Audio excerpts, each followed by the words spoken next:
नमस्कार दोस्तों, स्वागत है आप सभी का मेरे YouTube चैनल किस्सों का कारवां में। मैं हूं आपका दोस्त आनंद और लेकर आया हूं आपके लिए मारवाड़ के इतिहास की एक और कड़ी।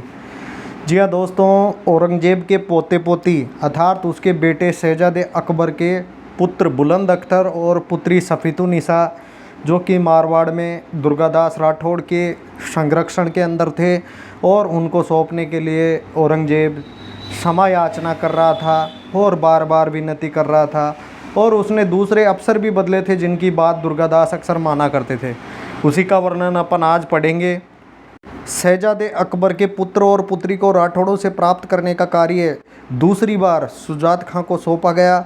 उसने अपनी तरफ से ईश्वरदास को, जो कि पाटन का नागर ब्राह्मण था और जोधपुर का आमीन का कार्य करने के साथ ही राठौड़ों से मेलजोल भी रखता था, और इस विषय में बातचीत करने के लिए दुर्गादास से इससे उपयुक्त आदमी शुजात खां को कोई मिला ही नहीं।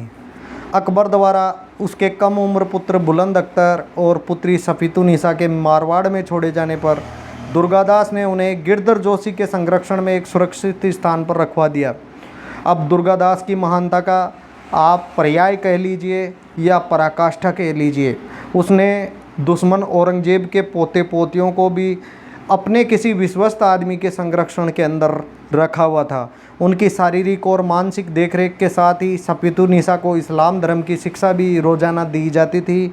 ईश्वरदास के कई बार दुर्गादास के पास इस संबंध में जाने पर दुर्गादास ने भी, जो कि इस समय लड़ाई झगड़े से ऊब चुके थे, काफ़ी लंबा संघर्ष हो चुका था, अजीत सिंह के तथा अपने हितों की रक्षा की गरज से बातचीत करने में दुर्गादास ने उत्सुकता प्रकट की। उसने इस विषय का एक आशय पत्र ईश्वरदास के पास भेजा कि यदि शुजात खां बादशाह के पास मेरी अर्जी का जवाब आने तक मेरे घर आदि की रक्षा करने और मेरे आने जाने की सुविधा का वचन दे तो मैं सफ़ीतुन्निसा बेगम को शाही दरबार में भिजवा दूंगा। बादशाह ने तुरंत उसकी शर्त को स्वीकार कर लिया। फिर उसके पास से उत्तर प्राप्त होने पर शुजात खां के आदेश अनुसार ईश्वरदास ने दुर्गादास के पास जाकर इसकी सूचना दी। समझा बुझाकर उसे शहजादी को वापस करने पर राजी किया। फिर शुजात खां के पास लौटकर उसने समुचित सेवकों और सवारी का प्रबंध किया। इसके बाद दुर्गादास के पास जाकर शहजादी को अपने साथ ले आया। मार्ग प्रबंध समुचित रूप से करने पर प्रसन्न होकर सफ़ीतुन्निसा ने ईश्वरदास को ही शाही दरबार तक चलने की आज्ञा दी। वहां पहुंचने पर बादशाह ने शहजादी को इस्लाम धर्म की शिक्षा देने के लिए एक शिक्षिका नियुक्त करने की इच्छा प्रकट की। और इस पर शहजादी ने बोला कि दुर्गादास ने मेरी हर बात का ध्यान रखा है और मेरी मजहबी शिक्षा के लिए अजमेर से एक मुसलमान शिक्षिका बुला करके मेरे शिक्षण का पूरा प्रबंध करवाया है और मैंने कुरान को कंठस्थ कर लिया है। जब औरंगजेब ने सफ़ीतुन्निसा अपनी पोती को पूछा कि दुर्गादास दिखने में कैसा है, तो इसके बारे में राजस्थानी साहित्य में कमाल का दोहा लिखा गया है। सफ़ीतुन्निसा उत्तर देती है, बाबो कहत पुकारती जाणू नी उनड़ो वेश, बाबो कहत पुकारती जाणू नी उनड़ो वेश, कारण की निज नैण सु देखो नी दुर्गेश। कहती है, मैंने मेरी आंखों से दुर्गादास को नहीं देखा। जब भी वो मेरे से मिलने आते थे तो उसके बीच में एक लुगड़ी का पल्ला किया जाता था और मैंने कभी देखा ही नहीं कि दुर्गादास कैसे हैं।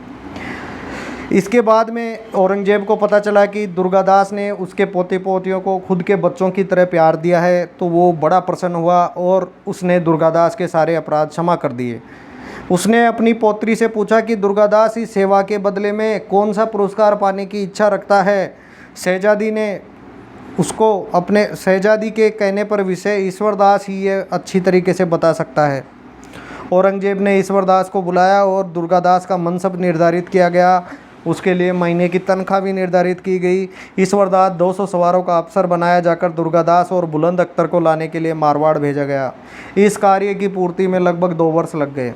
जी हाँ, दुर्गादास भी राजनीति और कूटनीति के माहिर ज्ञाता थे, इसलिए उन्होंने उसकी पौत्री को ही भेजा था। खाली उसके पोते को रख लिया था और उसके पोते को रख करके वो अपनी कुछ इच्छाएं थी, कुछ शर्तें थी, वो दुर्गादास मनवाना चाहते थे औरंगजेब से। दुर्गादास चाहते थे कि जोधपुर का राज्य अजीत सिंह को दे दिया जाए, परंतु बादशाह उसे मारवाड़ का कुछ हिस्सा ही देना चाहता था।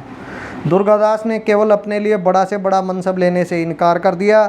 जब तक उसके पास बुलंद अख्तर विद्यमान था तब तक उसने अपनी बात पूरी होने की आशा थी। परिणाम यह हुआ कि यह बात इस प्रकार चलती रही। उधर अजीत सिंह भी निराश्रय घूमने से तंग आ गए थे और महाराणा के भाई गज सिंह की पुत्री के साथ विवाह हो जाने के कारण उनकी भी यही इच्छा थी कि एक स्थान पर टिककर शासन करे। और इस प्रकार दुर्गादास ने अपनी मांगों के अंदर कमी कर दी और बादशाह ने अजीत सिंह को मनसब प्रदान करके जालोर, साचौर, सिवाना की जागीर दी और वहां का फौजदार भी नियत किया। उसके एवज में शहजादा बुलंद अख्तर को सौंप दिया गया। तो दोस्तों ऐसा किस्सा था। दुर्गादास अजीत सिंह को वापस राजा बनाना चाहते थे, जो उन्होंने अपनी शर्तों से मनवा करके राजा बना चुके थे। और इस प्रकार उन्होंने औरंगजेब के पोते पोतियों को वापस औरंगजेब के पास भिजवा दिया। औरंगजेब इस बात से बड़ा खुश हुआ। अगली किस्सी कड़ी में आगे का इतिहास पढ़ेंगे, तब तक जुड़े रहिए मेरे चैनल किस्सों का कारवा से और चैनल को ज़्यादा से ज़्यादा लाइक शेयर सब्सक्राइब कीजिए। धन्यवाद दोस्तों।